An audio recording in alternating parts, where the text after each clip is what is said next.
Assalamualaikum warahmatullahi wabarakatuh. Perkenalkan, nama saya Sabrina Rahma. Saya dari Prodi Pendidikan Ekonomi Universitas Pancasila Sakti.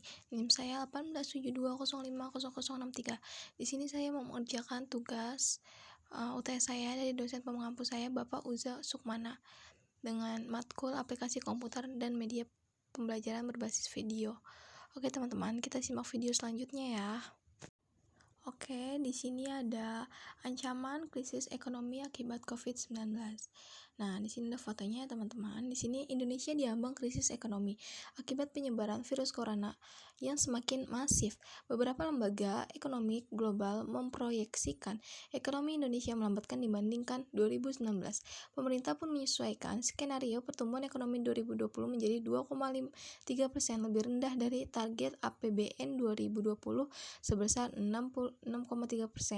Nah, jadi pelemahan kinerja perekonomian domestik tersebut berdampak terhadap peningkatan beban belanja pemerintah. Hal itu sering dengan terjadinya kenaikan angka pengangguran, teman-teman, dan kemiskinan. Akibat defisit APBN 2020 diperkirakan melebar hingga 5,07%. Selain itu, penerimaan perpajak diproyeksi turun sekitar 403,1 triliun dari tingkat APBN. Jadi penanganan terhadap dampak juga membuat utang Indonesia membengkak ya teman-teman. Oke, di sini ada dunia diambang krisis ekonomi terburuk. Jadi, pas adanya COVID-19 ini telah mengubah dunia secara dramatis, teman-teman. Dari masalah kesehatan kemudian berkembang dengan krisis ekonomi global. Nah, menurut Dana Moneter Internasional atau IMF, memperkirakan resesi saat ini lebih parah dari krisis-krisis sebelumnya.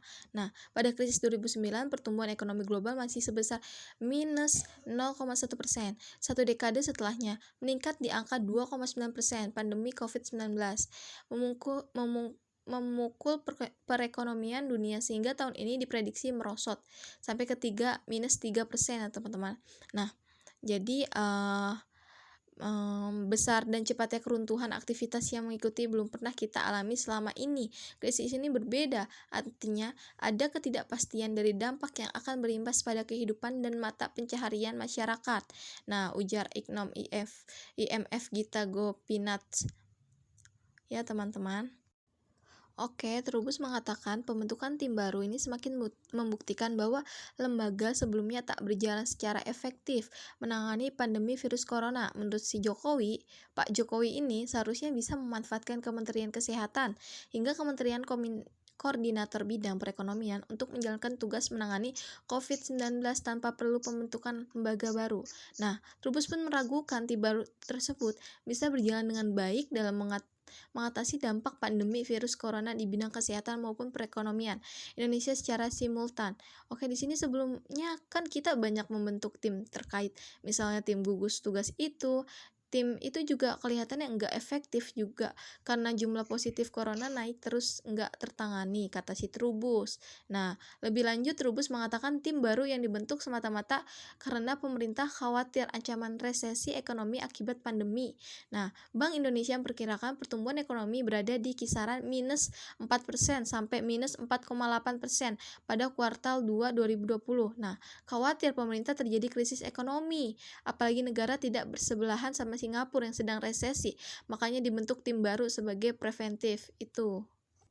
Nah, teman-teman, di sini juga ada praktisi dunia soal mendesak pemerintah mencari solusi yang tepat dan cepat mengatasi dampak ekonomi akibat pandemi COVID-19. Nah, di sini pengusaha sekaligus mantan Menteri Perindustrian Muhammad Sulaiman Hidayat menilai kunci mengatasi dampak-dampak negatif pandemi COVID-19 terletak pada cara pandang pemerintah. Hidayat menyarankan pemerintah tidak lagi memisah-misahkan kebijakan untuk bidang ekonomi dan kesehatan. Nah, saya termasuk orang yang tidak bisa menganggap kesehatan di atas ekonomi karena keduanya, ujar dalam acara diskusi. Nah, dia mengaku belum pernah mengalami krisis yang menyerang dua sisi sekaligus layaknya pandemi COVID-19. Situasinya ini adalah krisis yang extraordinary, yang abnormal. Kalau ada sesuatu yang abnormal, mungkin antisipasinya juga bukan cara yang normal.